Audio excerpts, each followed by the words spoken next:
আসসালামু আলাইকুম। স্বাগত করছি সবাইকে ভৌতিক দুনিয়ার 126তম এপিসোডে। আশা করছি আপনারা সবাই অনেক ভালো আছেন, সুস্থ আছেন এবং রাইট নাও আমাকে শুনতে পাচ্ছেন। এবং আমি আশা করছি আজকের এই এপিসোডটি আপনাদের কাছে অনেক বেশি সুন্দর লাগবে। এর প্রধান কারণ আজকে কিন্তু আমাদের সবার প্রিয় এবং নিশ্চয়ই জানেন ভৌতিক কথার একজন রেড ডায়মন্ড স্টোরি টেলার সজীব হোসেন ভাইয়ের একটা অসাধারণ আত্মার ঘটনা আছে। এই ঘটনায় মূলত মৃত্যুর পর ফিরে আসার এক ভয়াবহ ঘটনা দেখানো হয়েছে এবং এরপর আমরা শুনবো আহসান হাবিব ভাইয়ের দ্য লাস্ট এক্সোরসিজমের একটা ঘটনা, যেটা খুবই দুর্দান্ত হয়েছে এবং বিশ্বাস করুন আপনাদের মাথা নষ্ট হয়ে যাবে, এতটা সুন্দর হয়েছে স্টোরিটা। এবং এরপর আমরা শুনবো আবু সাফি ভাইয়ের একটা ভৌতিক অভিজ্ঞতার ঘটনা। আশা করছি আপনাদের তিনটা স্টোরি দারুণ রকম সুন্দর লাগবে। আমরা স্টোরিতে চলে যাব। স্টোরিতে যাওয়ার আগে প্রতিবারের মতো বলতে চাই, আপনারা চাইলে ভৌতিক দুনিয়ায় স্টোরি পাঠাতে পারেন। ভৌতিক দুনিয়ার একটা ইমেল আইডি আছে, which is bhautikdunia@gmail.com, bhoutikdunia@gmail.com। ঠিক এই ইমেলে গিয়ে ঘটনা সেন্ড করে দিবেন, তাহলে চলবে। আর বেসিক্যালি বলার মতো কিছু নেই, আমরা সরাসরি চলে যাব আজকের এপিসোডে। আশা করছি আজকের এপিসোড আপনাদের কাছে দারুণ রকম সুন্দর লাগবে। চলে যাই আজকের ঘটনায়।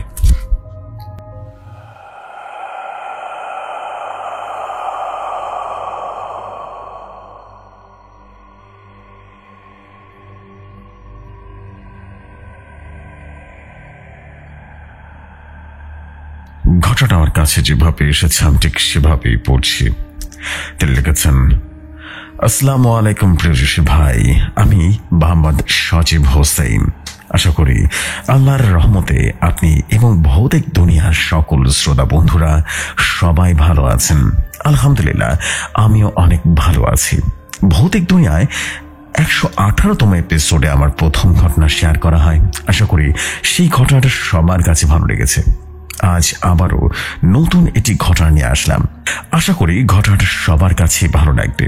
আর ভৌতিক দুনিয়ায় শেয়ার করা এটা আমার দ্বিতীয় ঘটনা। 118তম এপিসোডে আমার পাঠানো একটা কুকুর রূপে পেশাচের ঘটনা শেয়ার করা হয়েছিল। ঘটনাটা সবার কাছে ভালো লেগেছে। যারা এখনো শোনেনি তারা 118তম এপিসোডটা শুনে আসতে পারেন। জেফরি ভাই, ঘটনা শুরু করবার আগে আমি কিছু কথা বলতে চাই। জেফরি ভাই, মৃত মানুষ কি কখনো ফিরে আসতে পারে? হয়তোবা অনেকেই ভাবে যে মৃত মানুষের আত্মা ফিরে আসে। এটা কি আসলে সত্যি নাকি এটার মধ্যে কোনো রহস্য আছে? আজ আমি এমনই একটা ঘটনা বলবো মৃত মানুষের ফিরে আসা নিয়ে। আর কথা না বলে সরাসরি ঘটনায় চলে যাই। সালটা ছিল 1989 কিংবা 90 হবে। শিবু ছদ্মনাম তার বাবা মায়ের সাথে রাগ করে গলায় দড়ি দেয়। শিবুর বাড়ির পেছনে একটা আম বাগান ছিল। সেখানে মেহগনি গাছ সহ আরো নানা প্রকারের গাছ ছিল। বাগানে সচরাচর মানুষ যা আশা করত না, কারণ সেই বাগানে অনেকের সাথে ভয়ঙ্কর ঘটনা ঘটেছে। দিনের বেলাতেও অনেক মানুষ সেই বাগানে বাচ্চার কান্নার আওয়াজ শুনতে পেত। প্রথমে শিবুদের ভয় করত, কিন্তু ধীরে ধীরে তাদের অভ্যাস হয়ে যায়। শিবুর পরিবারে তার বাবা মা, তার ছোট একটা ভাই ছিল। শিবু ছিল বড়। শিবুর বয়স ছিল 18 কিংবা 19। একদিন শিবু তার বাবা মার কাছ থেকে সাইকেল বায়না ধরে। শিবুর বাবা ছিল একজন সাধারণ দিনমজুর, তাই ছেলের আবদার সহজে পূরণ করতে পারেনি। শিবুর বাবা শিবুকে বলে কিছুদিন পর সাইকেল কিনে দেবে, কারণ এখন তার কাছে সাইকেল কিনে দেওয়ার মতো টাকা নেই। কিন্তু শিবু তার বাবার কথা শুনতে নারাজ। শিবু এখনই সাইকেল লাগবে। শিবুর মা বাবা দুজনেই শিবুকে বোঝায়, কিন্তু শিবু আবুজের মতো বায়না করতে থাকে তার সাইকেল এখনই লাগবে। শিবুর বাবা শিবুর জেদের কাছে হার মেনে গ্রামের একজন থেকে চড়া সুদের টাকা নেয়। তারপর শিবুকে সাইকেল কিনে দেয়। সাইকেল পেয়ে শিবু অনেক খুশি হয়ে যায়। শিবুর খুশি দেখে শিবুর বাবা মা অনেক খুশি হয়। সন্তানের ইচ্ছে পূরণ করতে পেরে বাবাও সবকিছু করতে পারে। শিবুর বাবা সেটারই প্রমাণ। তো এভাবে কিছুদিন কেটে যায়। শিবু সাইকেল নিয়ে স্কুলে আসা যাওয়া করে। শিবু যেখানে যায় সাইকেল তার একমাত্র সঙ্গী। এদিকে শিবুর বাবা সুদের টাকা ঠিকঠাক মতো পরিশোধ করতে পারছিল না, কারণ শিবুর বাবা যা আয় করেন সেটা দিয়ে সংসার চালাতে খুব কষ্ট হয়ে যায়। তার উপর আবার সুদের টাকা। অনেক সমস্যার মধ্যে পড়ে যায় শিবুর বাবা।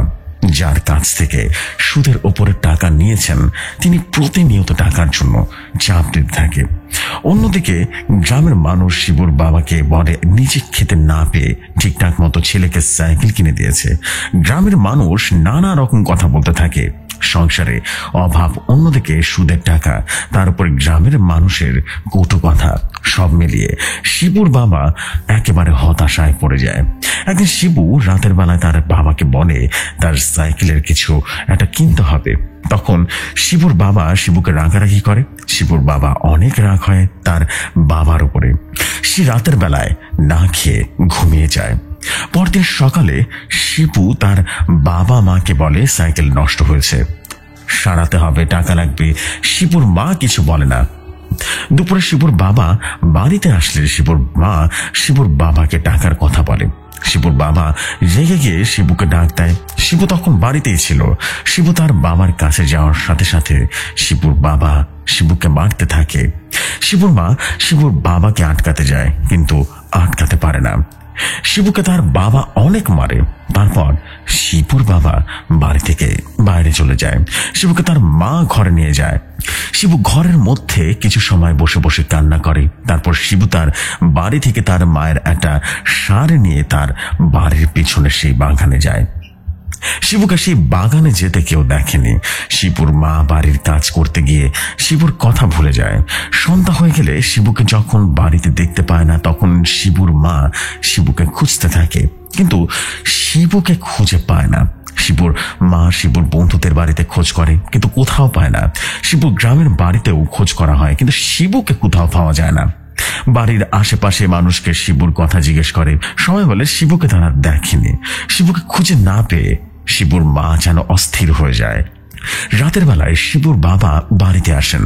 শিবুর মা শিবুর বাবাকে বলে শিবু এখনো বাড়িতে আসেনি। শিবুর বাবা বলে হয়তোবা রাগ করেছে, এই জন্য সকাল হলে চলে আসবে। কিন্তু শিবুর মায়ের মন মানে না। শিবুর মা শিবুর বাবাকে ভালোভাবে খুঁজতে পারে। শিবুর বাবা শিবুর মায়ের কথা শুনে গ্রামের অনেক জায়গায় খোঁজ নেয়, কিন্তু কোথাও শিবুকে খুঁজে পায় না। তখন শিবুর মা বলে সেই বাগানে গিয়ে খোঁজ করতে। শিবুর বাবা প্রথমে যেতে রাজি হয় না। পরে শিবুর মায়ের জোড়াজুড়িতে বাড়ির পাশের তিনজনকে সাথে করে নিয়ে সেই বাগানে চলে যায়। সাথে শিবুর মাও যায়। তার হাতে একটা টর্চ লাইট আর হারিকেন নিয়ে যায়। বাগানের মধ্যে খুব অন্ধকার ছিল। টর্চ লাইটের আলো আর হারিকেনের আলোয় বাগানের মধ্যে শিবুকে খুঁজতে থাকে। শিবুর মা শিবুর নাম ধরে ডাকতে থাকে, কিন্তু শিবুর কোনো সাড়া পাওয়া যায় না। সবাই মিলে বাগানের গভীরে চলে যায়, কিন্তু শিবুর দেখা নেই। অনেক সময় খোঁজাখুঁজি করার পর শিবুকে না পেয়ে সবাই চলে আসতে থাকে। শুকনো পাতার ডালপালা পায়ের নিচে পড়ে একটা অস্বস্তিকর শব্দ তৈরি হচ্ছিল। সবাই মনে মনে একটু ভয় পাচ্ছে। এদিকে শিবুর মা শিবুকে না পেয়ে কান্নাকাটি শুরু করে দেয়। সবাই শিবুর মাকে বোঝায় শিবু এই বাগানের মধ্যে আসেনি, শিবু হয়তো কারো বাসায় লুকিয়ে আছে, সকাল হলে আবার চলে আসবে। অনেক খুঁজেও শিবুকে না পেয়ে সবাই বাগান থেকে বের হয়ে রাস্তায় চলে আসে। হঠাৎ তখন আম গাছটার ডাল নড়ে ওঠে।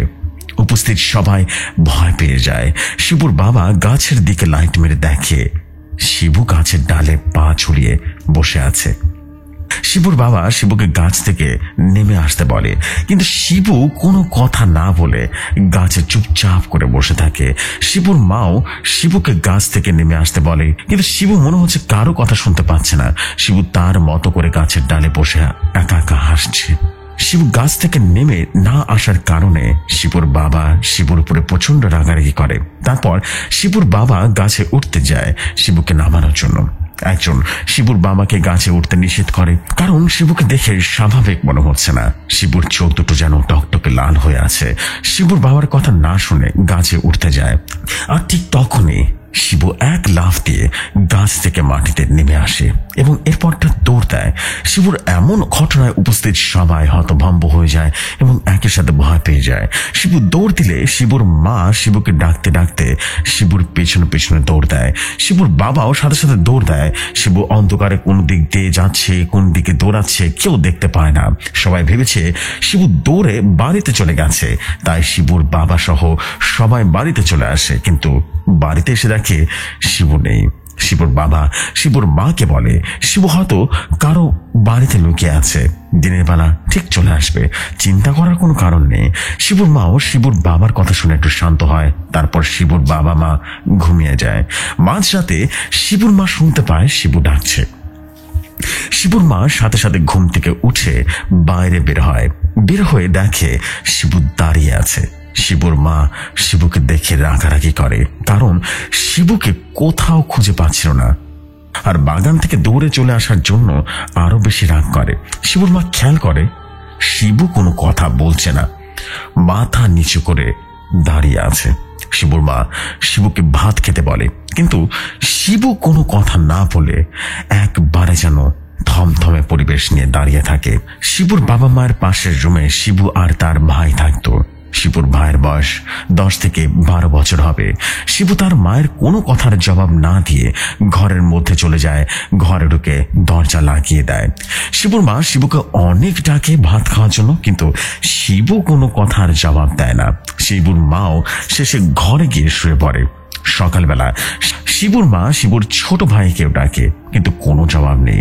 শিবুর মা দরজা ধাক্কাতে থাকে, কিন্তু শিবু বা শিবুর ভাই কেউ যেন সারা শব্দ করে না।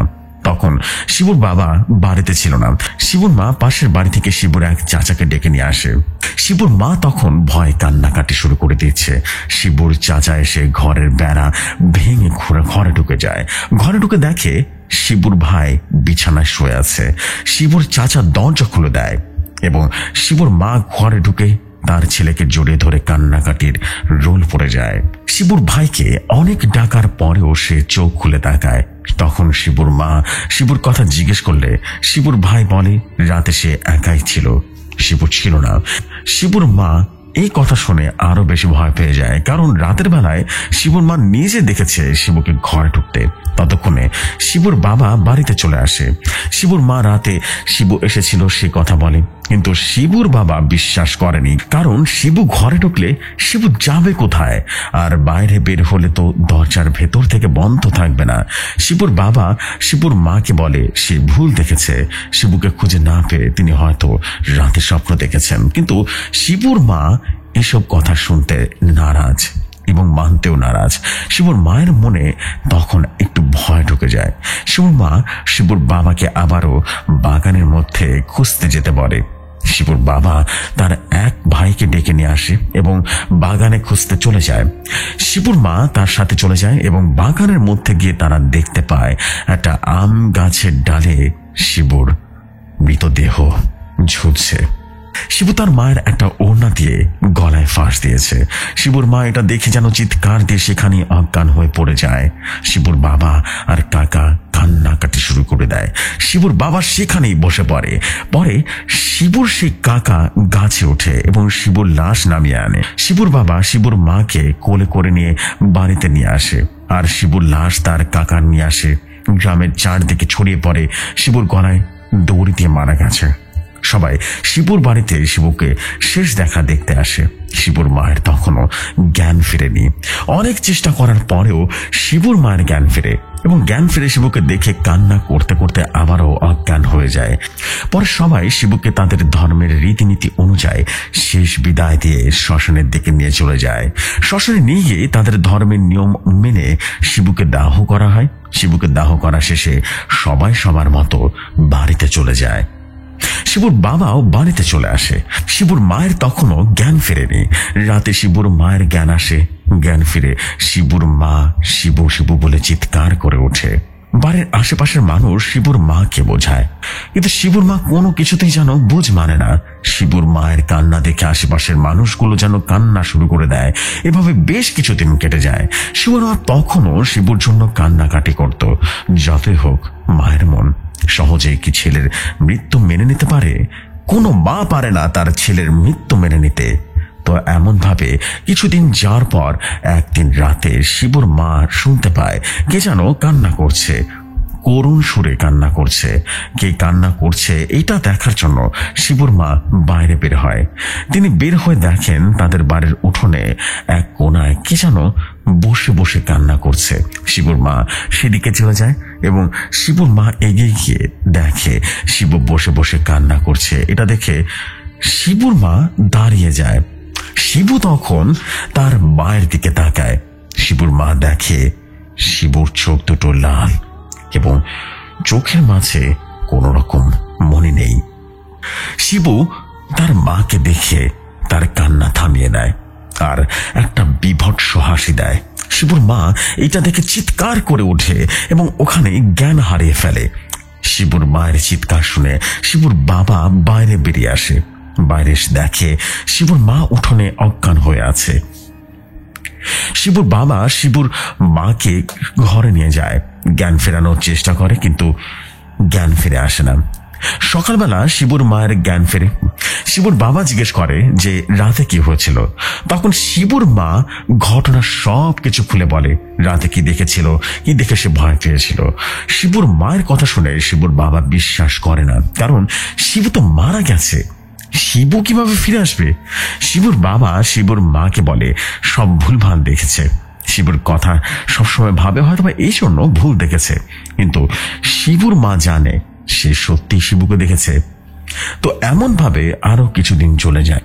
একদিন সন্ধ্যার পরে শিবুর মা ঘরে কাজ করছিল, শিবুর বাবা বাইরে ছিল। হঠাৎ করে শিবুর মা শুনতে পায় শিবু তার মাকে ডেকে ভাত দিতে বলছে। শিবুর মা শিবুর কথার জবাবে শিবুকে বসতে বলে। শিবুর মায়ের মনেই ছিল না তখন যে শিবু তো মারা গেছে। শিবুর মা শিবুর জন্য তাড়াতাড়ি করে ভাত রান্না করে এবং তরকারি রান্না করে শিবুকে ডাকতে থাকে। তখন শিবুর ছোট ভাই তার মাকে বলে, মা তুমি কি পাগল হয়ে গেছো? শিবু দাদা তো মারা গেছে, তুমি শিবু দাদাকে ডাকছো কেন? শিবু দাদা কোথা থেকে আসবে আবার? শিবুর ছোট ভাইয়ের কথা শুনে শিবুর মায়ের তখন হোশ ফিরে আসে। শিবুর মা ভাবে শিবু তো মারা গেছে, তাহলে তাকে ডাকলোটাকে, ভাতই বা চাইলোটাকে? সে স্পষ্ট শুনতে পেরেছে শিবু তাকে ডেকেছে। সে মনে মনে প্রচন্ড ভয় পেয়ে যায়। তারপর শিবুর মা তার ছোট ছেলেকে এটা সেটা বলে বুঝিয়ে দেয়। এই ঘটনাটা শিবুর বাবাকে বলেনি। শিবুর মা এমন ভাবে মাঝে মাঝে শিবুর মা শিবুর ডাক শুনতে পেত। কখনো শিবু তার মায়ের কাছে ভাত চাইতো, কখনো টাকা চাইতো, আবার কখনো কখনো তার অনেক কষ্ট হচ্ছে এমনটা বলতো। শিবুর মা যেন শিবুর কাছে চলে আসে। দিন দিন বিষয়টা বাড়তে থাকে। একদিন রাতে ঘটে যায় এক ভয়ঙ্কর ঘটনা। সেদিন রাতে শিবুর বাবা বাড়িতে ছিল না। শিবুর মা তার ছোট ভাই একা একা ছিল বাড়িতে। আনুমানিক মাঝ রাতে শিবুর মায়ের ঘুম ভেঙে যায় কান্নার শব্দ শুনে। কান্নার শব্দ শুনে শিবুর মা অনেক বেশি ভয় পেয়ে যায়। শিবুর মা বুঝতে পারে কান্নার শব্দটা খুব কাছ থেকে হচ্ছে। শিবুর মা ভয় শিবুর ছোট ভাইকে জড়িয়ে ধরে। শিবুর ছোট ভাই ও তখন ঘুমিয়ে পড়েছে। শিবুর ভাই কান্নার শব্দ শুনতে পায়। তারা দুজনে মা ছেলে ভয় বিছানায় শুয়ে চুপটি মেরে বসে থাকে এবং শুয়ে থাকে, তাদের ধর্মের দোয়া পড়তে থাকে। শিবুর মা বুঝতে পারে এবার কান্নার শব্দটা আরো বেশি জোরে জোরে হচ্ছে, খুব করুণ সুরে কান্না করছে। ভয় শিবুর মা কি করবে বুঝতে পারে না, চিৎকার দেওয়ার সাহসটুকু পাচ্ছে না। শিবুর মা একটু সাহস করে তাকায়। ঘরের মধ্যে অন্ধকারে শিবুর মা একটা অবয়ব দেখতে পায়। সে অবয়বটাই ঘরের মধ্যে বসে বসে করুণ সুরে কান্না করছে। শিবুর মা এটা দেখে প্রচন্ড ভয়ে জোরে একটা চিৎকার দেয়, সাথে শিবুর ভাইও চিৎকার দেয়। তাদের চিৎকার শুনে পাশের বাড়ির একজন লোক ছুটে আসে। তারপর শিবুর মা দরজা খুলে শিবুর ভাইকে নিয়ে বাইরে চলে আসে। শিবুর মা আর ভাই সেদিন রাতটা পাশের বাড়িতে কাটিয়ে দেয়। পরের দিন শিবুর বাবা আসলে সব ঘটনা খুলে বলে। শিবুর বাবা বিশ্বাস করতে না চাইলেও তার ছোট ছেলের কথা শুনে বিশ্বাস করে। তারপর শিবুর বাবা শিবুর মাকে একটা তান্ত্রিকের কাছে নিয়ে যায়। তান্ত্রিক শিবুর মাকে ঝাড়ফুঁক করে দেয়। সেই তান্ত্রিক শিবুর বাড়িতে এসে তাদের বাড়িটা বন্ধ করে দেয়। তারপর কিছুদিন তেমন কোন সমস্যা হয়নি। শিবুর মা শুধু মাঝে মাঝে স্বপ্ন দেখত শিবুকে, এছাড়া তেমন কোনো সমস্যা হয়নি। এভাবে প্রায় কয়েকটা মাস কেটে যায়। শিবুর বাবা একদিন শিবুর মাকে জিজ্ঞেস করে আর কোনো সমস্যা হয়েছে কিনা। শিবুর মা তখন বলে আর কোনো সমস্যা হয়নি। শিবুর মাও আস্তে আস্তে শিবুর মৃত্যুর শোকটা যেন কাটিয়ে ওঠে। এমন ভাবে কিছু দিন চলে যায় এবং বেশ কিছু দিন চলে যায়। শিবুর মা মাঝে মাঝে শিবুর জন্য কান্নাকাটি করত। তো একদিন রাতের বেলা শিবুর মা বাবা আর ভাই খাওয়া দাওয়া করে শুয়ে পড়েছে। শিবুর মা শিবুর ছোট ভাইয়ের সাথে ঘুমাতো, কারণ যদি শিবুর ভাই রাতে ভয় পায়। তো সেদিনও শিবুর মা তার ছোট ছেলের সাথে ঘুমিয়েছিল। শিবুর বাবা একা একা ছিল একটা ঘরের মধ্যে। মাঝরাতে হঠাৎ করে কান্নার শব্দে শিবুর বাবার ঘুম ভেঙে যায়। শিবুর বাবা ভেবেছিল হয়তো শিবুর মা কান্না করছে, কারণ শিবুর মা মাঝে মাঝে রাতের বেলা কান্না করত শিবুর জন্য। তাই তিনি আবারও ঘুমিয়ে পড়েন। কত সময় ঘুমিয়েছে তিনি জানেন না। হঠাৎ আবার তার ঘুম ভেঙে যায়। ঘুম ভেঙে তিনি দেখেন তার পাশে কে যেন শুয়ে আছে। শিবুর বাবা একটু ভয় পায়, কারণ তিনি ঘরে একা একা ছিলেন। তিনি ভেবেছিলেন হয়তো তার ছোট ছেলে এসে তার পাশে শুয়েছে, কিন্তু তিনি অন্ধকারে এভাবে ভালোভাবে খেয়াল করে দেখে তার পাশে যে শুয়ে আছে সেটা তার ছোট ছেলে শিবুর মতো। শিবুর বাবা ভয়ে বিছানা থেকে নেমে যায়। দরজা খুলে তিনি ঘরের বাইরে বের হয়ে আসে। তারপর শিবুর মাকে ডাক দেয়। শিবুর মা উঠে জিজ্ঞেস করে কি হয়েছে। তারপর শিবুর বাবা শিবুর মাকে নিয়ে ঘরের মধ্যে চলে যায়। ঘরে গিয়ে দেখে কেউ নেই। শিবুর বাবা তখন শিবুর মাকে বলে তিনি কি দেখেছে। শিবুর মা শিবুর বাবার কথা শুনে প্রচন্ড ভয় পেয়ে যায়। সেদিন রাতে শিবুর মা শিবুর বাবা আর ভাই এক ঘরে থাকে। সেই রাতে আর কোনো সমস্যা হয়নি। সকাল হলে শিবুর মা তার বাড়ির এক পাশের লোকজনকে সমস্ত ঘটনা খুলে পড়ে। প্রথমে তার কথা কেউ বিশ্বাস করতে চায় না, কিন্তু পরে বিশ্বাস করে। শিবুর বাবা আবার সেই তান্ত্রিকের কাছে চলে যায়। তান্ত্রিক শিবুদের বাড়িতে আসে, তারপর বাড়ির চারপাশে ঘুরে ঘুরে দেখা শুরু করে। তারপর সেই বাগানের দিকে চলে যায়। শিবুর বাবা বাগানের দিকে যেতে মানা করে দেয়, কিন্তু তান্ত্রিক কোনো কথা না শুনে সোজা বাগানের ভেতরে চলে যায়। শিবুর বাবা তান্ত্রিকের সাথে যেতে চেয়েছিল, কিন্তু তান্ত্রিক আসতে নিষেধ করে দেয়। প্রায় 1 ঘন্টা পর তান্ত্রিক বাগানের মধ্য থেকে বের হয়ে আসে। তারপর তান্ত্রিক শিবুর বাবাকে বলে, আপনাদের বাড়ির উপরে খারাপ আপনার নজর পড়ছে। সেই আপনাদেরকে ভয় দেখাচ্ছে, আর খারাপ আত্মাটা আপনার ছেলের মৃত্যুর পর ওর রূপ নিয়ে আপনার ভয় দেখাচ্ছে। সে আত্মা অনেক শক্তিশালী, আমি ওর কিছু করতে পারবো না। আর ওই আত্মাটা মুসলিম আত্মা। তাই আপনার কোনো ভালো হুজুরের সাথে যোগাযোগ করুন, হয়তো তিনি আপনাদের সাহায্য করতে পারবে। আমি কিছু করতে পারবো না, আমাকে ক্ষমা করবেন। এই বলে তান্ত্রিক 3টা তাবিজ দিয়ে যায়। তাবিজ 3টা 3 জনকে পড়তে বলে। তারপর তাবিজ দিয়ে সে চলে যায়। শিবুর বাবা মা তান্ত্রিকের কথা শুনে বেশি ভয় পেয়ে যায়। তারা কি করবে বুঝে উঠতে পারছিল না। তারা একটা ভালো হুজুরের খোঁজ করতে থাকে। তারা কয়েকজন মিলে সেই হুজুরের কাছে চলে যায়, কিন্তু কোনো কাজ হয় না। সবাই বলে এই কাজ তারা করতে পারবে না। শিবুর বাবা মা অনেক বেশি হতাশ হয়ে যায়। তান্ত্রিকের দেয়া তাবিজটা পড়ে তাদের কোনো সমস্যার সমাধান হচ্ছিল না। তারা আরো ভালো হুজুরের খোঁজ করতে থাকে। এমনই একদিন সন্ধ্যাবেলা শিবুর মা রান্নাঘরে রান্না করছিল। শিবুর ভাই ঘরে ছিল, শিবুর বাবা বাড়িতে ছিল না। শিবুর মা রান্না করতে করতে খেয়াল করে কে যেন উঠোনে এক কোণায় দাঁড়িয়ে আছে। অন্ধকারের জন্য ভালোভাবে দেখা যাচ্ছে না তাকে। শিবুর মা জিজ্ঞেস করে কে, কিন্তু কোনো জবাব দেয় না। শিবুর মা ভালোভাবে দেখার জন্য উঠে যায় এবং গিয়ে দেখে শিবু দাঁড়িয়ে আছে। শিবুর মুখটা রাগে লাল হয়ে আছে, মুখ থেকে গোয়ানের মতো আওয়াজ পড়ছে, আর মুখটা কেমন যেন কাঁপছে। শিবুর মা প্রচন্ড ভয় পেয়ে যায়। তিনি চিৎকার দেওয়ার মতো সাহস পাচ্ছিলেন না। হঠাৎ করে শিবুর পিশাচটা এগিয়ে আসে। শিবুর মাকে ধরার চেষ্টা করছিল, কিন্তু ধরতে পারছিল না। শিবুর মা ভয়ে ওখানে অজ্ঞান হয়ে যায়। শিবুর বাবা যখন বাড়িতে আসে, এসে দেখে শিবুর মা উঠোনে অজ্ঞান হয়ে পড়ে আছে। শিবুর বাবা শিবুর মাকে উঠিয়ে ঘরে নিয়ে গিয়ে জ্ঞান ফেরায়। তারপর কি হয়েছে জিজ্ঞেস করলে শিবুর মা তখন কি হয়েছিল সমস্ত ঘটনা খুলে বলে। শিবুর মায়ের কথা শুনে শিবুর বাবা ভয়ে কলিজা শুকিয়ে যায়। সেদিন রাতে শিবুর মা বাবা তার শিবুর সাথে একসাথেই থাকতো। মাঝরাতে শিবুর মা শুনতে পায় তাদের ঘরের মধ্যে কে যেন কান্না করছে। শিবুর মা বুঝতে পারে কে কান্না করছে। শিবুর মা ভয় ভয়ে শিবুর বাবাকে ডাক দেয়। শিবুর বাবাও কান্নার শব্দটা এবার শুনতে পায়।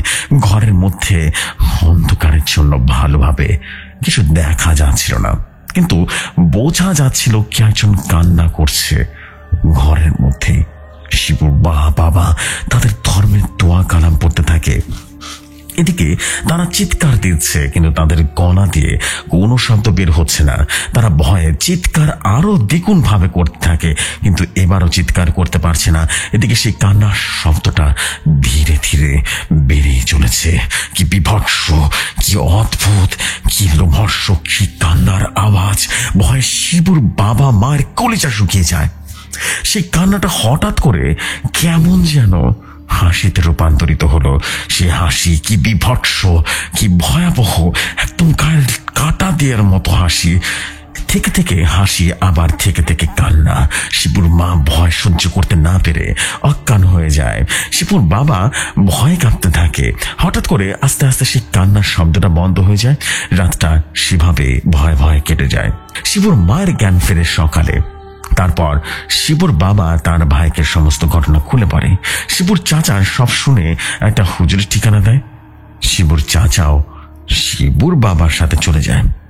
হুজুরটা ছিল একটা মসজিদের মুয়াজ্জিন। তারপর শিবুর বাবা হুজুরকে সমস্ত ঘটনা খুলে পড়ে। শিবুর বাবার কথা শুনে হুজুর বললেন, দেখেন, আপনার কথা তো শুনলাম, আপনার বাড়িতে না গেলে বুঝতে পারবো না। আমাকে আপনার বাড়িতে নিয়ে যেতে হবে, ঠিক আছে? আমি চেষ্টা করবো সমস্যার সমাধান করার, বাকিটা আল্লাহর ইচ্ছা। আপনারা আজ চলে যান, আমি কাল রাতে আপনাদের বাসা যাবো, কেমন? শিবুর বাবা হুজুরকে অনুরোধ করে আজ যাওয়ার জন্য।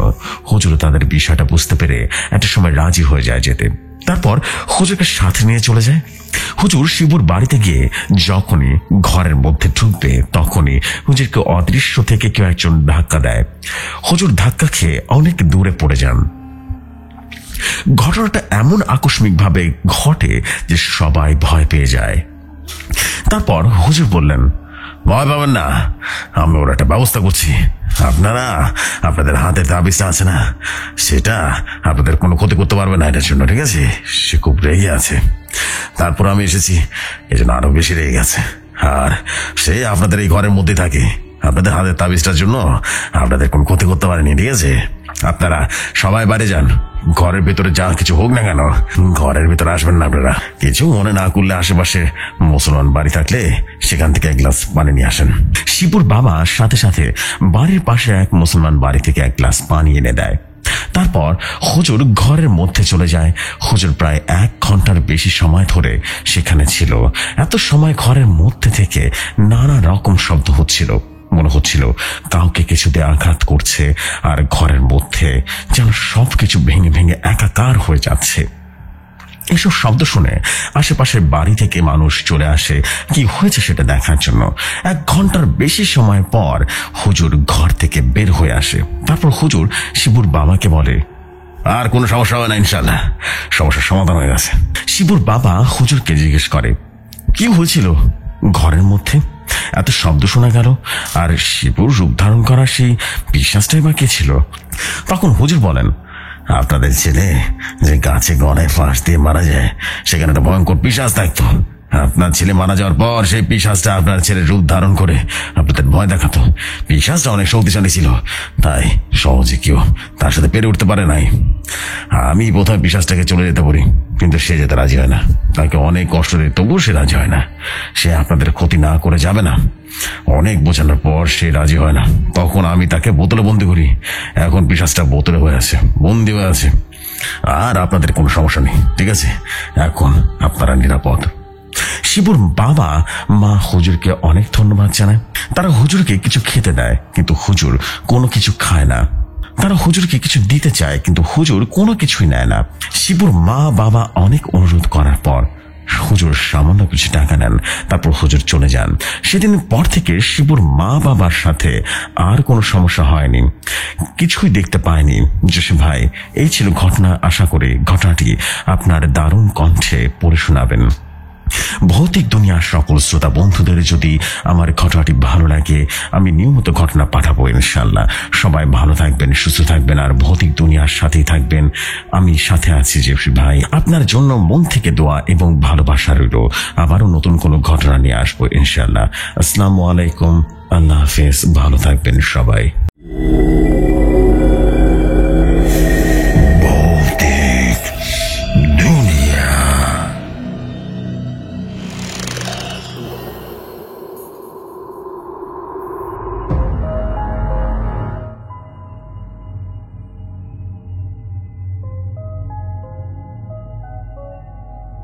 ও মাই গড, সজীব ভাই, what a story man. Seriously আমি পুরো সজীব ভাইয়ের স্টোরিগুলো যখন পড়ি না, তখন মনে হয় যেন আমি একটা অন্য জগতে চলে গেছি। স্মুথ সবকিছু দেখা যায় চোখ বন্ধ করলে।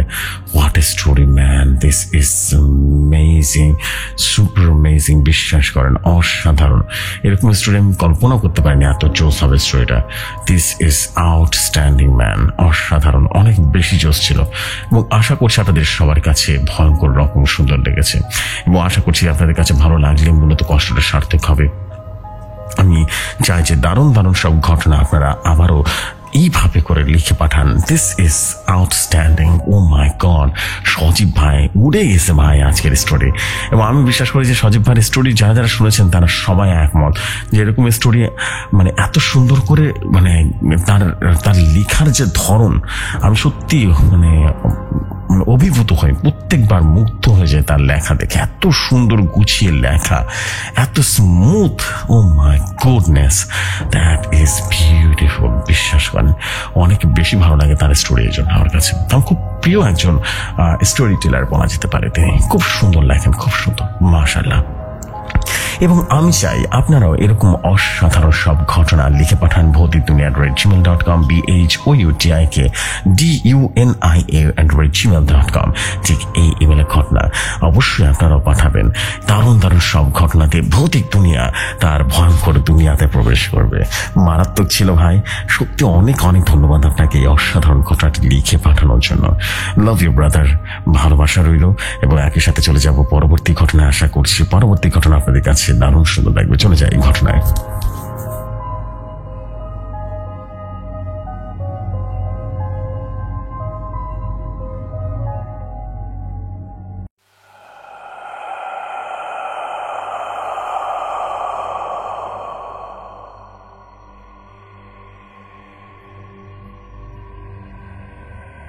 একেবারে নেই। লাশের সাথে সঙ্গম করলে লাশ অভিযোগ দাখিল করবে না। লাশের সাথে নোংরামি তাদের প্রতিদিনের কাজ হয়ে দাঁড়িয়েছে। পিটার সঙ্গম করার জন্য লাশের কাপড়গুলো টেনে ছিঁড়ে ফেলল। শরীরের অঙ্গগুলো স্পর্শ করে চুমু এবং ঘ্রাণ নেওয়ার চেষ্টা করে জেমস পিটারকে বলল, উফ, লাশটার গায়ে মাতাল করানো সুগন্ধ রে। জেমস তখন বলল, তাহলে দেরি কিসের? পিটার সিগারেট হাতে নিয়ে সিগারেটের সুখ টান দিয়ে লাশের উপরে বসে পড়ল। কাপড়টা খুলে ফেলল। জেমস টেবিলে মদ ঢালছে, গ্লাসে আরেক টেবিলে। তারপর মদের বোতল জানালা দিয়ে পরিত্যক্ত জায়গায় ছুড়ে ফেলল। পিটার সঙ্গমকালীন লাশের চোখ খুলে দেয়। পিটার তখন বলল, কিরে ভাই, লাশের চোখ খুলে গেল কেন? জেমস তখন বলল, আজকাল নেশা বেশি করছিস নাকি? হ্যাঁ। এরপর জেমস গিয়ে দেখলো সত্যি লাশের চোখ খোলা। জেমস বলল, আরে তেমন কিছু না, তুই কাজ ছেড়ে ফেল, আমি মদের পিনিকটা নিই, ঠিক আছে?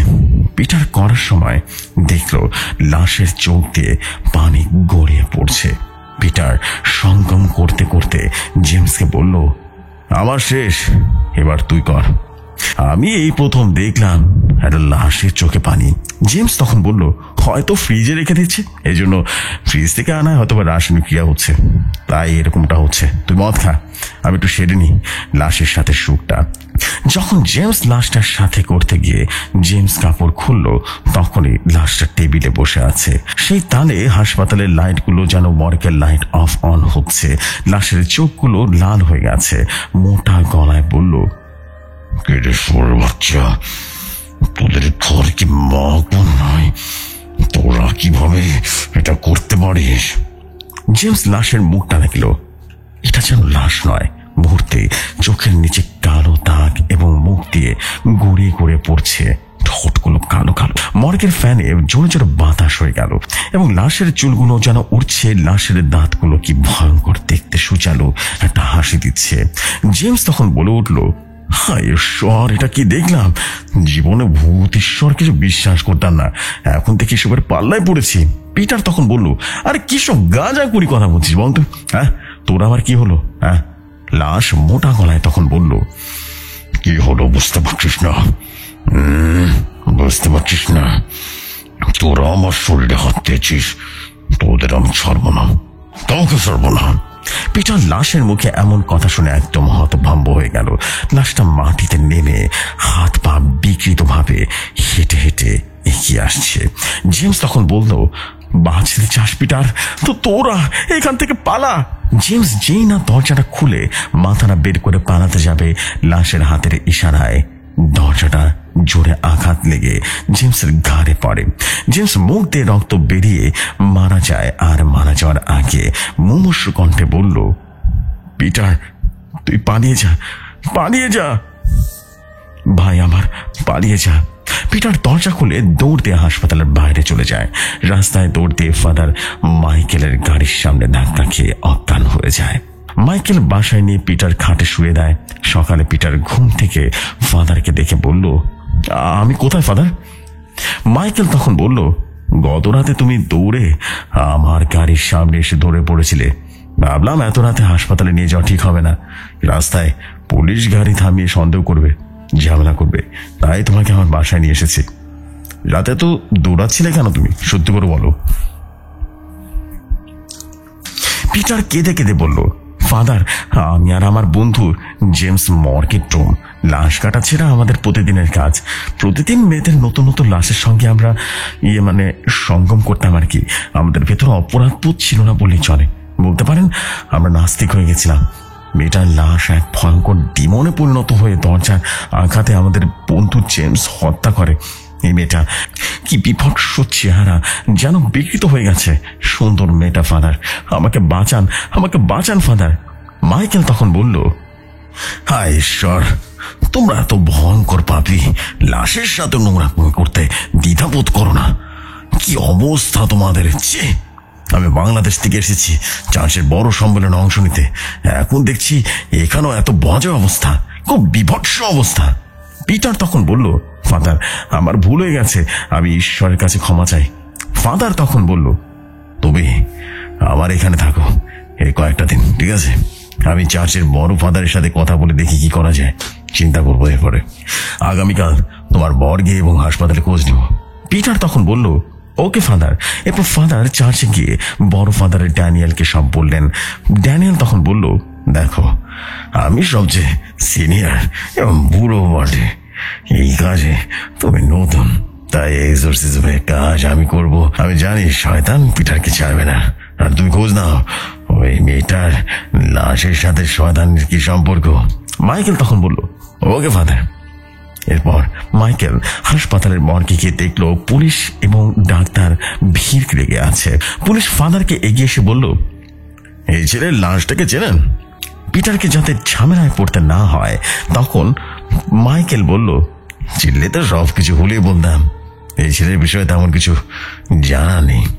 হাসপাতালের পরিচালক এসে বলল, এই ছেলেটার নাম জেমস, ও তার সাথে কাজ করেছিল এবং ছেলেটার নাম ছিল পিটার। 1 সপ্তাহ আগে তাদেরকে নিয়োগ দিয়েছিলাম, তারা সার্জারি বিষয়ে ডিগ্রি নিয়েছিল, তাদের ব্যাপারে তেমন কিছু জানে না হাসপাতালের কেউ। পুলিশ তখন বলল, লাশটা আপনাদের মর্গে রাখুন, আর টেবিলে রাখা উলঙ্গ মেয়েটার লাশের বিষয়ে আমাকে জানাবেন, ঠিক আছে? হাসপাতালের পরিচালক মাথা নাড়িয়ে হ্যাঁ সূচক মন্তব্য করলেন। ফাদার মাইকেল বলল, ঘটনাটা মনে হচ্ছে অতি প্রাকৃতিক ঘটনা। পুলিশ হেসে হেসে বলল, কি সব বলছেন চার্চের ফাদার, এই বিজ্ঞান যুগে এসব হয় নাকি? হ্যাঁ, চার্চে থেকে থেকে আর বাইবেল, শয়তান আর নবীদের মধ্যকার যুদ্ধ বিষয় ঘটনা পড়ে আপনার মাথাটা বিগড়ে গেছে, বুঝলেন? এইসব নিয়ে চার্চে বসে থাকেন সারাদিন। পুলিশের মুখে এসব কথা শুনে মাইকেল বেশ বিরক্ত বোধ করে বাসায় গেলেন। এরপরে চার্চের সামনে বড় সম্মেলনে হাজির হলে মাইকেল সেখানে চলে যায়। সেখানে ইন্ডিয়া থেকে পাকিস্তান এবং আরব সহ অন্যান্য দেশের খ্রিস্টান পাদ্রীরা হাজির হয়। সেখানে মাইকেল সরকার বাংলাদেশে খ্রিস্টান মিশরীয়দের এনজিও এবং ধর্ম প্রচারের অবদান তুলে ধরে। করতালি জানিয়ে শুভেচ্ছা জানায় ফাদারগণ। এরপর বাসায় গিয়ে দরজা খুলে ঢুকতে দেখে পিটার ডেভিল পজেস করে ফেলেছে আর মোটা গলায় বলল, সম্মেলনে কি লাভ করলি? শুধু শুধু লোক দেখানো। পিটার জানোয়ার, আমি আমার প্রতিশ্রুতিপত্র মেয়েটার লাশের সঙ্গে সংযোগ করে একে আর ছাড়বো না। আজকে জেমসকে আমি শেষ করে ফেলছি। এরপর মেয়েটার বাবা মাকে শেষ করবো, কেননা তারা এই জিনিসটা ঠিকঠাক মতো খেয়াল রাখতে পারেনি। মাইকেল তখন বলল, বেগ না চাইতে বৃষ্টি, আগে সব বলে দিচ্ছিস, সাব্বাস, আমার আর দরকার কি। ডেভিল তখন হা হা করে হাসলো আর বলল, দরকার হলে আমার পুজো কর, সব পাবি। আমি তোর বাইবেলে বলা লুসিফারের পুত্র দায়ুস। ফাদার তখন বলল, দায়ুস, তোকে সাহায্য করার জন্য আমার সিনিয়র ফাদারই যথেষ্ট। এই বলে ফাদার হলে ছিটিয়ে দেয়। তখন ফাদার ছিটকে বিছানায় পড়ে যায়। শরীরের অঙ্গগুলো যেন বিকৃত ভাবে নড়াচড়া করছিল আর বলল, এই তুই কি করলি, কি করলি? ফাদার পকেট থেকে বাইবেল বের করে কিছু ভার্স পড়ার চেষ্টা করলো এবং এরপর বাইবেল বন্ধ করে পিটারকে আঙ্গুল ইশারা করে বলল, in the name of god I forsake this body, go away devil, go away devil son, bastard। এটা শুনে শয়তান বলল, আমি বচ্চ, আমাকে বাস্টার্ড বলেছিস? ফাদার তখন বলল, বাস্টার্ড বলে তুই তোর বাপ মাকে নাস্তিক বানিয়ে ফেলেছিস, বুঝলি? ডেভিলটা তখন হঠাৎ করে বলে উঠল,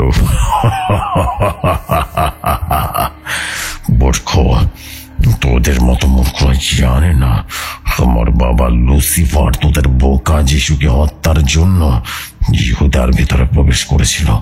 তোরা কিছুই করতে পারিসনি।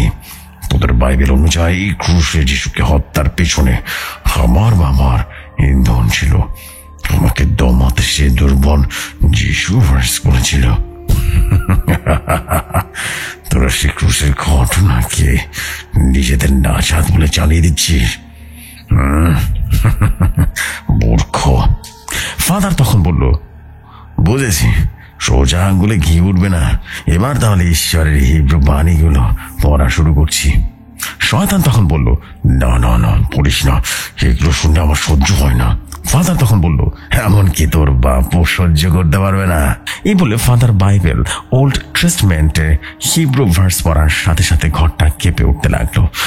শয়তান তখন বলল, বন্ধ কর, আমার ব্যথা হচ্ছে, আমার ব্যথা হচ্ছে। এরপর শয়তান কালো ধোঁয়ায় রূপান্তরিত হয়ে জানলা ভেঙে পালিয়ে যায়।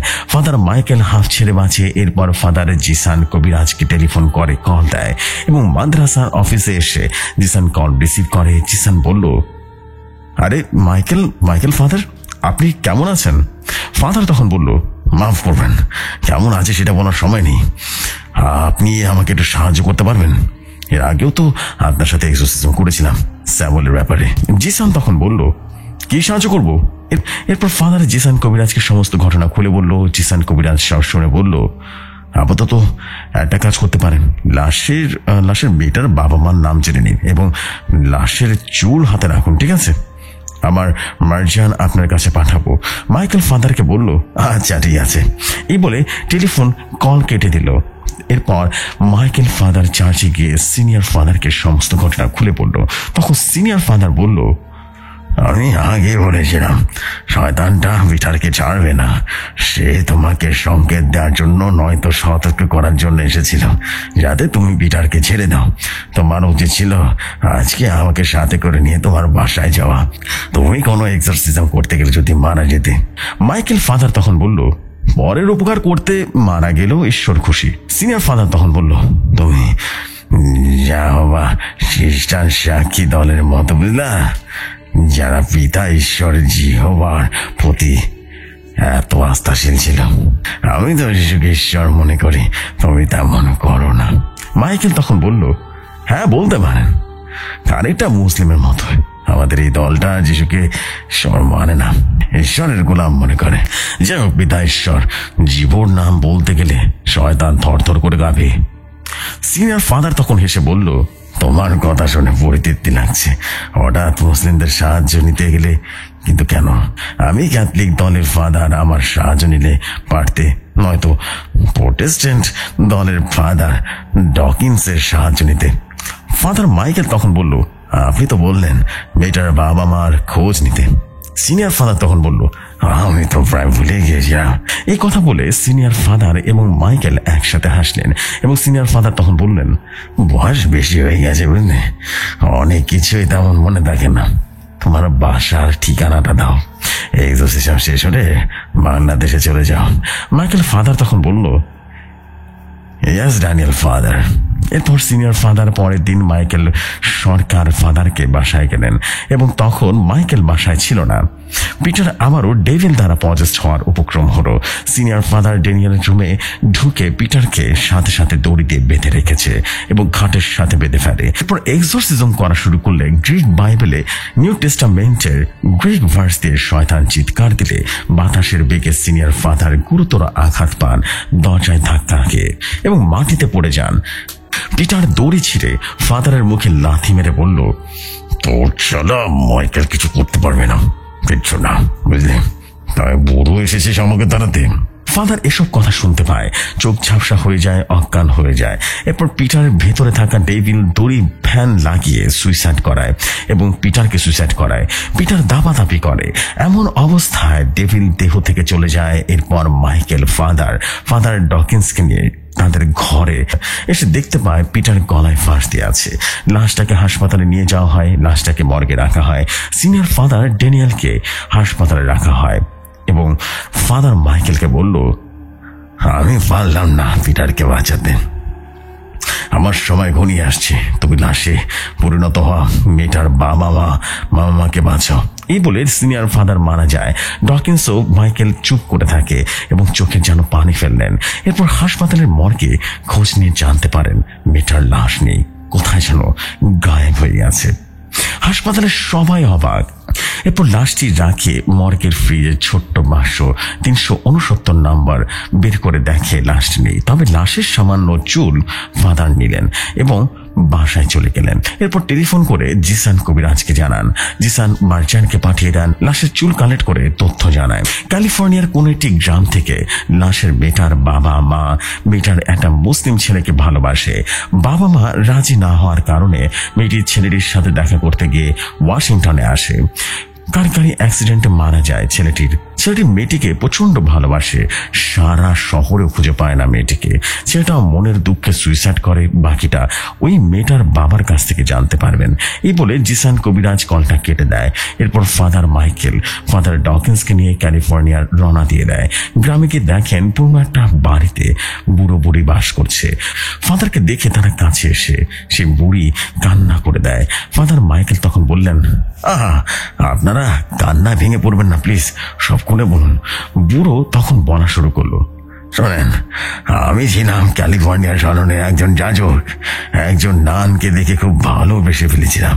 এরপর পালিয়ে আমরা দুজন বিয়ে করি। যাজক পেশা ছেড়ে দেওয়ার পর চার্চ থেকে অনুদান লুটপাট করে কোন রকমের সংসার দিন পার করছিলাম। তারপর অভাব অনটনে পড়ি। একদিন হোটেলে মদ গেলার সময় একজন ভদ্র সুদর্শন লোক আমার সামনে আসলেন। ভদ্রলোকটি বলল, আপনি চার্চের ফাদার পালিয়ে এসছেন তাই না? সেই সাথে চার্চের নানকেও বিয়ে করেছেন তাই না? তখন আমি বললাম, আপনি কে বলুন তো, এত কিছু জানলেন কিভাবে? তখন সে ভদ্রলোক বলল, আমি কে সেটা আপনার জানার প্রয়োজন নেই, সময় করে জানতে পারবেন। আমি তখন বললাম, তাহলে আমাকে আপনার কিসের প্রয়োজন? লোকটি তখন বলল, সেটা জানা দরকার, আপনার স্ত্রী প্রেগনেন্ট, এর মধ্যে ডায়াবেটিস হয়ে গেছে, তার চিকিৎসার জন্য প্রচুর টাকা দরকার তাই না? হ্যাঁ। আমি 7-5 না ভেবে বললাম, হ্যাঁ অবশ্যই দরকার। লোকটা তখন বলল, তাহলে এই কাগজে সই করুন। আমি কাগজটা না পড়ে সই করে দিলাম। এইটা ছিল আমার জীবনের সবচেয়ে বড় ভুল। এখন নিজের মেয়েকে দিয়ে মাসুল পাচ্ছি। এই বলে বুড়ো কেঁদে দিল। ফাদার মাইকেল তখন বলল, প্লিজ কাঁদবেন না, আমি বুঝতে পারছি সে ডেভিল দায়ুস। বুড়ো মাথা নাড়িয়ে হ্যাঁ সূচক মত প্রকাশ করলো এবং বলল, তারপর কাগজটা নিয়ে তাকাতে নোটটা মুহূর্তের মধ্যে গায়েব হয়ে যায়। বাসায় নিয়ে এসে কাগজটা পড়ে দেখি ইংরেজিতে লেখা, ডেভিলের পুত্র দায়ুস, তুই আমার ভাইকে ইহুদি পণ্ডিতের সহায়তা করে হত্যা করেছিস এক্সোরসিজম করতে গিয়ে, সাথে আমাকে গুরুতরভাবে আঘাত করেছিস।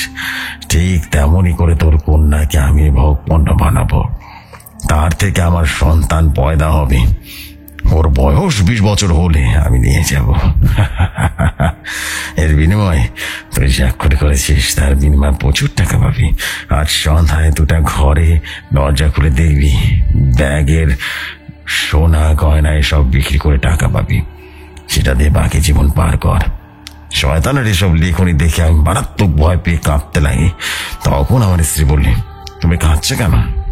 আমি বললাম, আরে দেখো না, অনেক বেশি হয়ে গেছে না, শোধ করবো কিভাবে, তাই কাঁদছিলাম। তারপর রাত 2টো বাজে, দরজা খুলে দেখলাম প্রচুর টাকা। তারপর আমার স্ত্রী এবং সন্তানকে ভালো চিকিৎসা করায়, টাকা দিয়ে গ্রামের জমি কিনে চাষাবাদ করি। ভালোই সুখে যাচ্ছিল আমার দিনকাল। আমার মেয়ের 15 বছর বয়স এবং 20 বছর হওয়ার জন্য আরো 5 বছর দরকার। কিন্তু খুব টেনশনে পড়ে গেলাম। একটা মুসলিম ছেলেকে ভালোবাসলো আমার প্রতিবেশী ছেলে ছিল, সেটা মুসলিম ছেলেটার মা বাবা তার ওয়াশিংটনে চলে যায়। এতটুকু বলে চুপ হয়ে গেল সে বুড়ো। তারপর মাইকেল ফাদার বলল, তারপর তারপর কি হলো? তারপর মাইকেল ফাদার বলল, তারপর আর কি হবে, সেটার সাথে দেখা করতে গিয়ে অ্যাক্সিডেন্টে মারা যায়। আপনারা তাকে বাসায় ঠিকঠাক মতো রাখতে পারেননি, এটাই তো। শয়তানের কাগজে চুক্তি থাকায়, চুক্তি ভঙ্গ করায় শয়তান আপনার মেয়ের দেহ ব্যবহার করে এখন আপনার বাসায় আসছে, তাই তো? বুড়ো তখন কেঁদে দিয়ে বলল, হ্যাঁ, আমার পুত্র আমার মেয়ের লাশের ভর করে আসছে সে ডেভিল। আমি একদিন দরজা খুলে দেখি আমার মেয়ে দরজার সামনে দাঁড়িয়ে আছে, কি বিশ্রীটা হাসি দিচ্ছে, দাঁতগুলো কালো কালো, মাথার চুলগুলো এলোমেলো। আমি দরজা খুলে মেয়েকে জড়িয়ে ধরতে যাব, আমাকে ধাক্কা দিয়ে অনেক দূরে ফেলে দেয়। মেয়েটা তখন মোটা গলায় বলল, তোরা আমার চুক্তি ভঙ্গ করেছিস, 2 দিন পর হ্যালোইন, ওই দিনে তোদেরকে শেষ করব। এই বলে উপরে যেতে থাকে। তখন আমি অন্য রুমে চলে যাই। অনেক ফাদার দেখেছি, কাজ হয়নি, ফ্রিজের মাংসগুলো খেয়ে শেষ করে ফেলেছে। রুমে লাশ পচা দুর্গন্ধ। তবে অবাক করার বিষয়, আমার মেয়েটার লাশ পচেনি। শয়তানটা এমন ভাবে পজেস্ট করেছে যেন আমার মেয়ে জীবিত থাকে। আমার স্ত্রীর চিকিৎসা করতে করতে আমি একেবারে দেউলিয়া হয়ে গেছি। এই বলে বুড়ো কাঁদতে লাগলো। মাইকেল ফাদার তখন বলল, হয়েছে, আপনারা আর কাঁদবেন না, আগামীকাল হ্যালোইন, আমি আগামীকাল এক্সোরসিজম করবো, ঠিক আছে?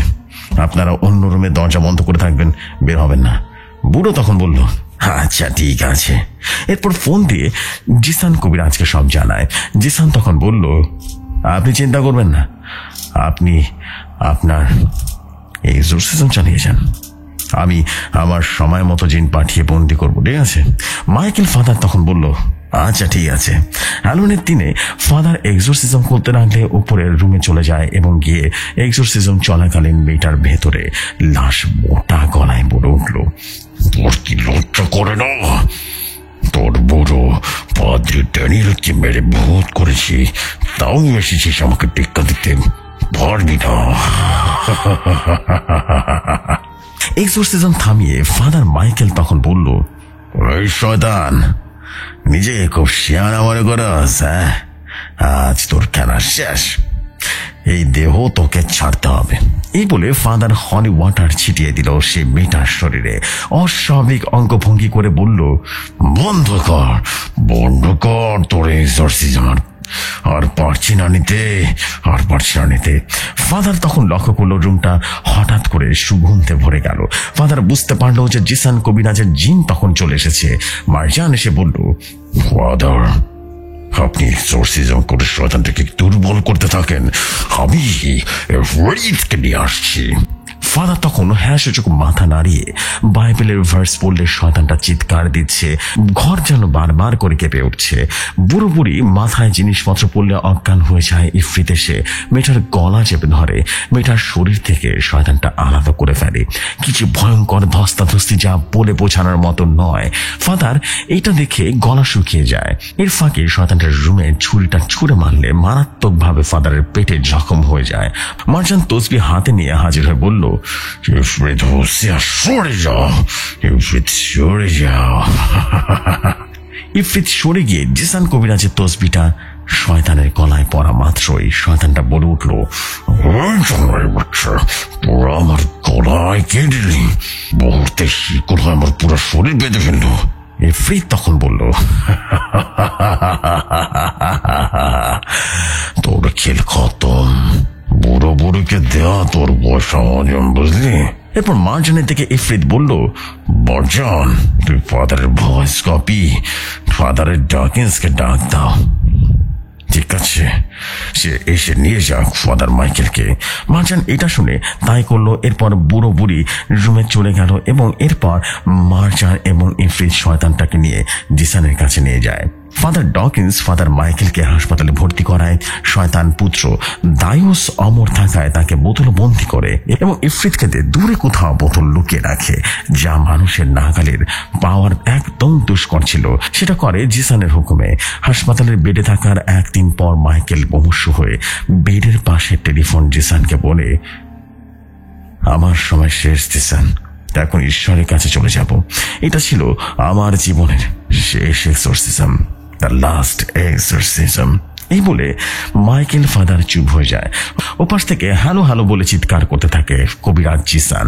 ফাদার ডকিন্স তখন কলে আধো আধো বাংলায় বললেন, মাইকেল ফাদার মরিয়া গিয়াছেন, দুদিন পর তার লাশ বাংলাদেশে যাইবে, তাহার কবরে সামনে দাঁড়িয়ে তাকে শেষ দেখা করিবেন।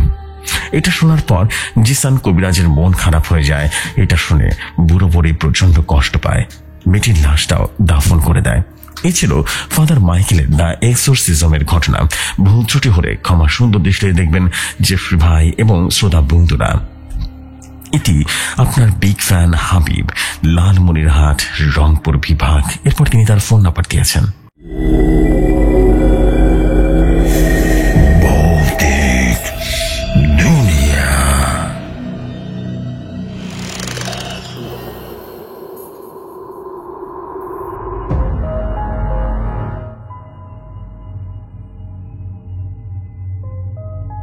Oh my God! Finally শুনে ফেললাম the last exorcism story.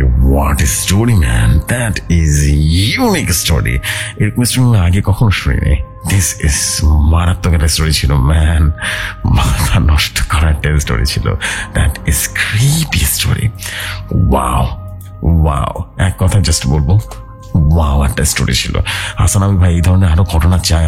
আমি চাই যে এরকম ফাদারের যদি কোনো স্টোরি থাকে। আমাদের তান্ত্রিকের স্টোরি আমরা শুনেছি কবিরাজের ঘটনা সবসময় শুনি। এরকম যদি ফাদারের ঘটনা শোনা যায়, একটা প্রতি উইকলি যদি আমরা ফাদারের ঘটনা শুনতে পারি এবং সেটা যদি হয় আমাদের ভাইয়া হাসান হাবিব ভাই যদি সেটা লিখে পাঠান, তাহলে বোধহয় দারুণ কিছু হবে। আজকের ঘটনাটা একটু বেশি জোস ছিল। অনেকদিন পরে প্রথমবারের মতো ভৌতিক দুনিয়াতে ভয়াবহ কিছু শুনলাম, একজন ফাদার এক্সোরসিজমের স্টোরি শুনলাম। That is unique story. মারাত্মক ছিল ভাই, মাথা নষ্ট হয়ে গেছে। অনেক বেশি জোস, অনেক বেশি ভালো লেগেছে ভাই। মাথা নষ্ট একটা স্টোরি ছিল, খুব ভালো, খুব ভালো। আশা করছি আপনাদের সবার কাছে ভালো লেগেছে। আর এরকম ডার্ক স্টোরি থাকলে আসলে মনটা ভালো হয়ে যায়। আমি বিশেষ করে যে ডার্ক স্টোরি কোনো হয় না, যেটাকে বলে যে আমরা এটার কোনো অল্টারনেটিভ থাকে না, অসাধারণ হয় অল দ্য টাইম। আমি সেটাই দেখেছি always. Thank you so much for this beautiful story. এবং আশা করছি আপনাদের সবার কাছে দারুণ রকম সুন্দর লেগেছে। এবং আসান ভাইকে বলো, ভাই দেরি করবেন না, আপনি আরো একটা স্টোরি দ্রুত লিখে ফেলুন। আপনার একটা স্টোরির জন্য অপেক্ষায় থাকলাম। আমি চলে যাচ্ছি পরবর্তী ঘটনায়।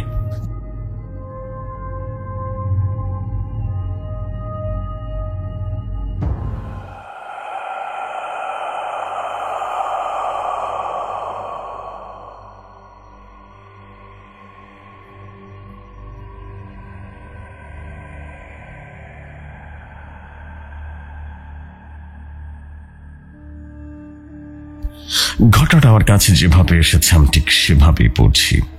লিখেছেন, আসসালামু আলাইকুম প্রিয় ভাই, আশা করি ভালো আছেন।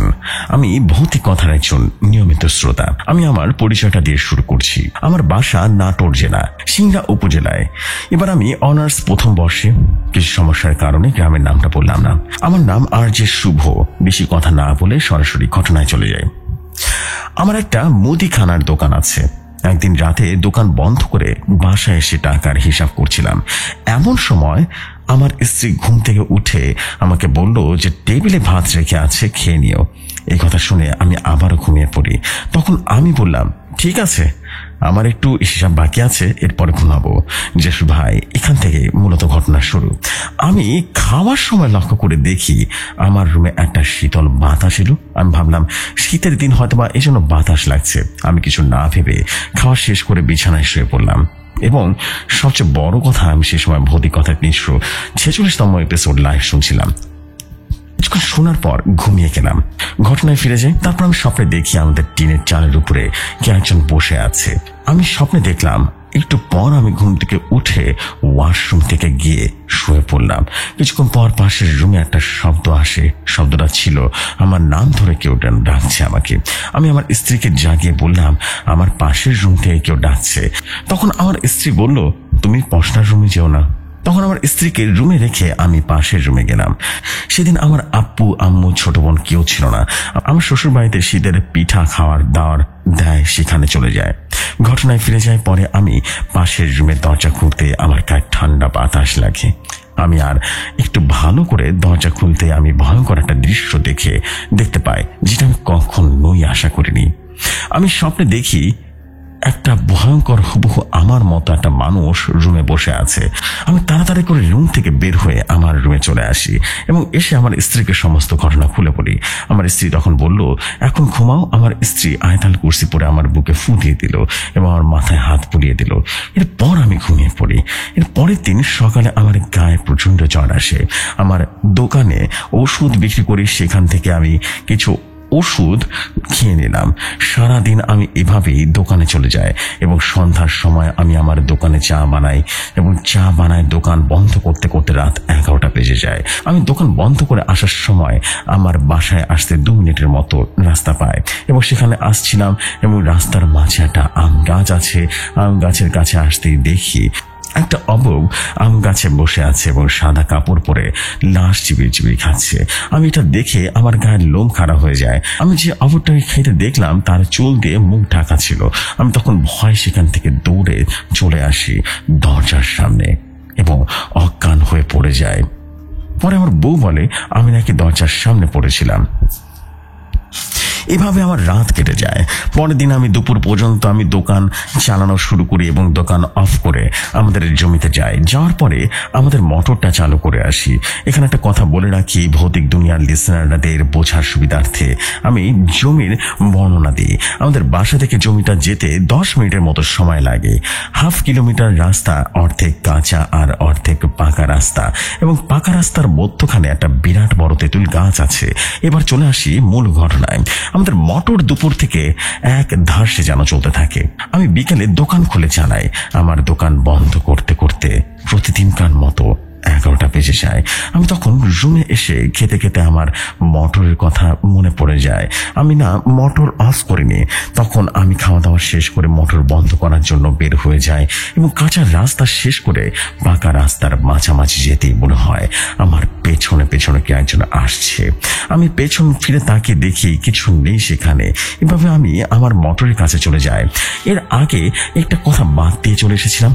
কথাটা হলো, আমার মোটর জমির ঠিক মাঝখানে একটা পুকুর আছে। সেটা গদান থেকে মাঝে মাঝে আমাদের বড় ভাই দেখতে পায়, মানে আমার বড় আব্বা দেখতে পায় যে ওখানে কেউ দাঁড়িয়ে আছে। আমার ঘটনায় ফিরে যায়। মোটরের কাছে আসতে দেখি আমাদের জমির ধান খাচ্ছে একটা সাদা বলদ। আমি সাথে সাথে মোটরটা বন্ধ করে দিই। সাদা বলদ গরু তাড়ানোর জন্য মোটর থেকে একটা লাঠি নিয়ে চলে যায়। আমি বলদটাকে পেছন থেকে বাড়ি দেই। অনেকগুলো গরু অনেক জোরে জোরে নিঃশ্বাস নিতে পারছিল না এবং দ্রুত নিঃশ্বাস নিতে নিতে চলে যায়। একটা সময় আমার থেকে একটু দূরে যেতেই গরু থেকে সাদা কুকুর হয়ে আমাদের দিকে বলল, তুই আজকে বেঁচে গেলি। এরপর বলল, আমার সীমানায় আসলে তোকে খেয়ে ফেলতাম, তোর সীমানা আমি গেছিলাম, তা বেঁচে গেলি। আমি এই কথাটা শুনে প্রচন্ড ভয় পেয়ে যাই। আমি সেখান থেকে চলে আসি এবং আমার মোটরের কাছে এসে ভালো মতো ঠিকঠাক মতো করে বাসায় চলে আসার জন্য হাঁটা শুরু করি এবং পাকা রাস্তায় উঠে আমি তেঁতুল গাছের কাছাকাছি আসতে আমার গাটা ভারী ভারী লাগছিল। আমার কেন জানি মনে হচ্ছিল রাস্তাটা শেষে হচ্ছে না। তখন আমি তেঁতুল গাছের দিকে লক্ষ্য করে দেখি তেঁতুল গাছের সাদা কিছু একটা দেখা যাচ্ছে। আমি তখন আরো বেশি ভয় পাওয়া শুরু করি আর মনে মনে আয়াতুল কুরসি পাঠ করা শুরু করি আর আল্লাহকে ডাকি, আল্লাহ তুমি আমাকে বাঁচাও। আমি তেঁতুল গাছের নিচে আসতেই সাদা কাপড় পরা জিনটা উধাও হয়ে যায়। মনে হচ্ছিল আমার রাস্তা আর শেষ হচ্ছে না। আমি মনে মনে দোয়া দরুদ পড়ছি। আমি তেঁতুল গাছটা যেন একটু সামনে গিয়ে দেখি দুইজন মানুষ একটা লাশ নিয়ে একটা মানুষ বসে আছে। আমি লাশের কাছাকাছি যেতেই বিভৎস একটা গন্ধ আমার নাকে আসে। আমি নাকটা ধরে কাছে যাই এবং লাশের পাশে মানুষকে জিজ্ঞেস করলাম, এটা কার লাশ? এত গন্ধ কেন আসছে সেই লাশ থেকে? সেই লোকটা বলে, আজ 2 দিন হলো সেই মানুষটা মারা গেছে। পাশে বসে থাকা মানুষগুলো দেখা যায় না, কারো মুখ যেন দেখা যাচ্ছিল না, সবার মুখ ঢাকা ছিল। আমি তখন বললাম আমাদের কবরস্থান থেকে মাটি দেওয়ার জন্য। সে তখন বলল মাটি দেওয়া যাবে না। এদিকে আমি ভয়ে ভয়ে ওনাকে কিছু জিজ্ঞেস করতে পারছি না। আমি অনেক দোয়া দরুদ পড়ছি আর আমি তখন মোবাইল ফোন বের করে ফ্ল্যাশ লাইট অন করতে যাব, তখন দেখলাম ফোন বন্ধ হয়ে আছে। আমি মনে মনে ভাবলাম আমার ফোনে হয়তো 80% চার্জ ছিল, তাহলে বন্ধ হয়ে গেল কিভাবে? এদিকে কুয়াশায় কিছুই দেখা যাচ্ছে না। আমি দুজনের কাছে এসে চলে আসার চেষ্টা করি, কিন্তু কিছুতেই আসতে যেন পারছিলাম না। তখন আমি 11 বার আয়াতুল কুরসি পড়ি। আমার মা আমাকে বলছিল, বাবা ভয় পাইলে 11 বার আয়াতুল কুরসি পড়বি, বিপদ কেটে যাবে। আমার মায়ের কথা মতো আমি 11 বার আয়াতুল কুরসি পড়ার পরে আমি কিছুটা শরীরে বল ফিরে পাই। সেখান থেকে কিছুটা দূরে আসতেই দেখি আমার নাম ধরে ডাকছে। আমার পেছন ফিরে তাকাতেই আমার গায়ের লোম খারাপ হয়ে যায়। আমি যেটা দেখলাম আমি সেটা দেখার জন্য একদম প্রস্তুত ছিলাম না। আমি দেখলাম সেই সাদা কাপড় পরা জিনিস দানবের মতো হয়ে লাশটাকে চিবিয়ে চিবিয়ে খাচ্ছে। আমি এটা দেখে দৌড় মারি এবং কাঁচা রাস্তায় জ্ঞান হারিয়ে ফেলি। আমি আমার জ্ঞান ফিরলে দেখতে পাই আমি আমার বড় আব্বুর বাসায় শুয়ে আছি। আমি এখানে কিভাবে আসলাম সেটা শুনতে চাইলে আমার বড় আব্বু বলল, আমি রাতে জমি থেকে আসার পথে দেখি তুমি কাঁচা রাস্তার মাঝে জ্ঞান হারিয়ে পড়ে আছো, আমি তোমাকে আমার বাসায় নিয়ে আসি। এই কথা শুনে আমার গতকাল সমস্ত ঘটনা খুলে বলি আমার বড় আব্বুকে। এসব কথা শুনে আমাদের বাসায় রেখে যায় এবং আমার স্ত্রীকে বলে, তুমি এর কাছে থাকো, আমি মসজিদের ইমামকে ডেকে নিয়ে আসি। ইমাম এসে আমাকে দেখে এবং প্রচন্ড ভয় পেয়ে যায় এবং বলে যে দুষ্ট জিন দেখেছে, ভয়ের কিছু নেই, আমি পানি পড়া দিয়ে গেলাম, ইনশাআল্লাহ ঠিক হয়ে যাবে। তারপরে এর মাঝে আর কোনো সমস্যা হয়নি। ঘটনাটা এই পর্যন্ত ছিল, সামনে কি হবে জানি না, যদি আবারও কিছু হয় আমি শেয়ার করব। আমার ঘটনাটি প্রচার করার জন্য ধন্যবাদ জিফরি ভাই, ধন্যবাদ জানাই সকল প্রিয় লিসনারকে। আবারও কোনো ঘটনা নিয়ে ভৌতিক কথা এবং দুনিয়াতে ফিরে আসবো ইনশাআল্লাহ। দীর্ঘজীবী হোক ভৌতিক কথা এবং ভৌতিক দুনিয়া। আসসালামু আলাইকুম। ওয়ালাইকুম আসসালাম ভাইয়া, thank you so much for your beautiful story. এবং আশা করছি আপনার স্টোরি অনেক অনেক বেশি সবার কাছে ভালো লাগবে। But matter of the fact হচ্ছে আজ যে শুভ ভাই আপনার বানানে হিউজ মিস্টেক ছিল। এটা আসলে কেন হিউজ বলতেছি, বিকজ আমি পড়তে পারছিলাম না কিছু কিছু জায়গায়, আমি খুব কনফিউজ হয়ে গেছিলাম যে এটা আসলে কি লেখা। স্পেলিং মিস্টেক খুবই, মানে এই জায়গাগুলো খুব শুদ্ধ করাটা দরকার আমি মনে করি, বিকজ আপনার স্টোরিটা খুব সুন্দর ছিল। বাট স্পেলিং মিস্টেক হয়ে যাওয়ার কারণে আমি আসলে হজবরল হয়ে গেছিলাম। স্টোরিটা আসলে ফুটাই তুলতে পেরেছি কিনা আমি জানি না। এরপরে কিছু জায়গায় না কিংবা ছিল না বললেই চলে। স্পেলিং মিস্টেক প্লাস দাড়ি কমা ছিল না, এই বিষয়টা আসলে খুব ভয়াবহ হয়ে যায় তখন। যে আমি দাড়ি কমা না থাকলে আমি বুঝতে পারি না কোথায় থামবো। আমি যে থামার একটা জায়গা আছে যে হ্যাঁ এতটুকু বলে থামবো, এর পরের লাইনটাতে যাবো, এর পরের লাইনটা কোনো সেটা খুঁজে পাচ্ছি না। সো ইট ইজ, মানে কি বলবো আপনাদেরকে, যে এটা আসলে খুব পেইনফুল হয়ে যায় একটা টাইমে, যে আমি একটা স্টোরি রিড করছি বা সেটা যদি আমি ফুটাতেই না পারি আমার নিজের কাছে খারাপ লাগে, যে আপনাদের আমি কি শোনাচ্ছি আমি নিজেও জানি না। বিষয়টা অনেকটা এরকম হয়ে যায়। সেই জন্য আপনাদের কাছে সবাই কাছে রিকোয়েস্ট করবো, ভাই আপনাদের স্টোরিগুলো অনেক সুন্দর হয়, শুধু একটু গুছিয়ে লিখবেন ঠান্ডা মাথায়। আপনারা একটু ফিল করার চেষ্টা করবেন যে গল্পটা কোথায় যাচ্ছে, কিরকম ছিল, তাহলে দেখবেন যে সব কিছু আপনাদের ক্লিয়ার হয়ে যাচ্ছে। এবং সেটাই আমি চাই যে দারুণ দারুণ সব ঘটনা আপনাদের কাছ থেকে আসুক ভৌতিক দুনিয়ায় এবং ভৌতিক কথায়, দুটো প্ল্যাটফর্মই। এবং ফাটাফাটা কিছু মানুষ আপনাদের কাছ থেকে শুনুক, আপনাদের কাছ থেকে অনুধাবন করুক। So this is the fact. আমি দেরি করবো না, আমি এখনকার মতো বিদায় নেবো, যেহেতু ভৌতিক দুনিয়া আজকে 3টে স্টোরি ছিল এবং 3টে স্টোরি কিন্তু মারাত্মক এনজয় করেছেন আপনারা, আমি যা বুঝতে পেরেছি। এবং কোন ঘটনা বেশি ভালো লাগলো অবশ্যই কমেন্ট করে জানাবেন। সহজে বলছেন ভাইয়ের স্টোরিটা মাই গড গায়ে কাটা দিয়ে উঠেছে। এবং এরপরে আমরা যেটা ছিল যে এক্সরসিজমের যে স্টোরিটা, সেটা আরো ভয়াবহ, মানে একটার চেয়ে একটা ভয়াবহ, কি যে অস্থির একটা স্টোরি ছিল, এপিসোড ছিল, আমি আসলে বোঝাতে পারবো না, আমার নিজের কাছেই ভালো লেগেছে। লেগেছে ভাই, আপনাদেরকে কি বলবো, this is absolutely super amazing story of Sajib Hossain ভাই অ্যান্ড হাসান হাবিব ভাই। আসলে অনেক বেশি ভালো লেগেছে ভাই, থ্যাংক ইউ সো মাচ। এবং আশা করছি আপনাদের সবার কাছে এক ভয়ঙ্কর রকম সুন্দর অনুভূতি হয়েছে। আপনাদের কাছে ভালো লাগলে মূলত কষ্টটা সার্থক হবে আমি বিশ্বাস করি। So this is the fact. আমি আর দেরি করব না, আমি এখনকার মতো চলে যাচ্ছি। ইনশাল্লাহ আগামীকাল বা আগামী পর্বে আবারও কথা হবে। ততক্ষণ মতো ভালো থাকুন, সুস্থ থাকুন। আসসালামু আলাইকুম, শুভ রাত্রি সবাইকে।